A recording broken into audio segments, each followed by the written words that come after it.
Guys இன்னைக்கு இந்தியாவுக்கும் நியூசிலாந்துக்கும் 4வது T20 மேட்ச். ஸோ இனிமே வளர்மதி வயசுக்கு வந்தா என்ன, வரலனா என்ன? அப்படிதான் இருந்துச்சு இந்த மேட்ச் பார்க்கறதுக்கு. ஏன்னா, ஆல்ரெடி நாம இந்த தொடர ஜெயிச்சாச்சு. இருந்தாலும் போனா போதுன்னு இந்த 4வது மேட்ச் நம்மள ஆடணும். ஆனா, இந்த மேட்ச டாஸ் வின் பண்ண இந்தியா வந்தாலும், நியூசிலாந்து என்னமோ இதுதான் முதல் மேட்ச் மாரியும், இந்த மேட்ச் நாங்க ஜெயிச்சு கப்ப வாங்க போறோம் அப்படிங்கிற மாரி, என்னமோ அப்படி ஒரு ஆட்டத்த இந்தியா கிட்ட நியூசிலாந்து வெளிப்படுத்துனாங்க. ஆனா இந்தியா மேட்ச ஒண்ணும் பெருசா எதிர்பார்க்கல. ஏன்னா அவங்கள பொறுத்தவரைக்கும் நம்ம ஜெயிச்சாச்சு. அதனால இனி வரக்கூடிய மேட்ச்ல நம்ம கொஞ்சம் கேர்ஃபுல்லா இருக்கணும் அப்படின்னு, எந்த ஒரு இன்ஜூரி இல்லாம இருந்தா போதும் அப்படின்றதுக்காக, ரொம்ப ரொம்ப கா கூலா தான் இந்த கேம ஆடுனாங்க.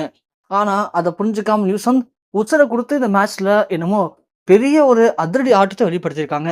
ஏன்னா டாஸ் வின் பண்ண இந்தியா எப்போதும் போல பவுலிங்க சூஸ் பண்ணாங்க. பேட்டிங்ல களமிறங்குன நியூசிலாந்து அணி எடுத்த எடுப்பிலேயே அந்த செஃபர்ட்டும், கான்வேவும் சேர்ந்து என்னமோ அதிரடியா அடிச்சு ஆட ஆரம்பிச்சாங்க. 2 பேருமே ஆளுக்கு 3, 3 சிக்ஸு, 4 4, 7 4ன்னு கான்வே ஒரு பக்கம் 23 பாலுக்கு 44 ரன்னு. அந்த செய்ஃபர்ட் ஒரு பக்கம் 36 பாலுக்கு 62 ரன்னு. 2 பேரும் பார்ட்னர்ஷிப் 100 போட்டாங்க. விக்கெட்டே இல்ல. என்னடா இது அப்படின்னு யோசிக்கும்போது தான், நம்ம குல்தீப் யாதவ் கான்வே விக்கெட்ட முதல்ல எடுத்தாரு. அப்புறமா ரச்சின் ரவீந்திரா வந்தாரு. ரச்சின் ரவீந்திரா 2 2ல out. Phillips 24 run. Seifert 62, Chapman 9. அதுக்கிடையில சாண்ட்னர் வந்து 11 ரன்னு. ஆனா, இந்த டேரி மிச்சல் மட்டும் கொஞ்சம் இடையில குட்டைய குழப்பி ஒரு 39 ரன்னு. மொத்தமாவே நியூசிலாந்து அணி இன்னைக்கு 7 விக்கெட் இழப்புக்கு 215 ரன் அடிச்சாங்க. 216 அடிச்சா தான் மேட்ச் ஜெயிக்க முடியும் அப்படின்னு ஒரு நல்ல ஸ்கோர இந்தியா கிட்ட குடுத்தாங்க நியூசிலாந்து அணி. ஸோ இந்தியா ஜெயிக்காதா என்ன? ஸோ இந்தியா ஜெயிச்சாலும் தோத்தாலும் இந்தியா அந்த மேட்ச்ல எந்த ஒரு கவலையுமே இல்லாம ரொம்ப கூலா தான் ப்ளே பண்ணுவாங்க அப்படின்னு எல்லாருக்குமே தெரியும். ஏன்னா இந்த மேட்ச் நம்ம ஏதோ விளையாண்டா போதும் அவ்வளோதான். அது மட்டும் இல்லாம இந்த மேட்ச்ல இஷான் கிஷனுக்கு ஓய்வு. அதுக்கு பதிலா ஃபீல்டிங்ல நம்ப ஸ்ரேயஸ் ஐயர் களமிறங்கியிருந்தாரு. பேட்டிங்ல இவரு சிவம் துபே களமிறங்கினாரு. ஒரு வழியா இந்தியா ஓப்பன் பண்ணதுமே Abhishek Sharma duck out. So என்னதான் நாம இந்த மேட்ச பெருசா எடுத்துக்கலனாலும், கொஞ்சம் அடிச்சு ஆடியிருக்கலாமோ அப்படின்னு நமக்கு ஆரம்பத்திலேயே தோன்ற மாரி அபிஷேக் சர்மாவுடைய duck out match. So Abhishek Sharma என்னமோ தெரியல, வர வர எல்லா மேட்ச்லயுமே பால்லயே 6 அடிக்கணும்னு ஆசைப்படுறாரு. அது எல்லாராலயும் முடியாது. அது எல்லா பாலும் அமையாது.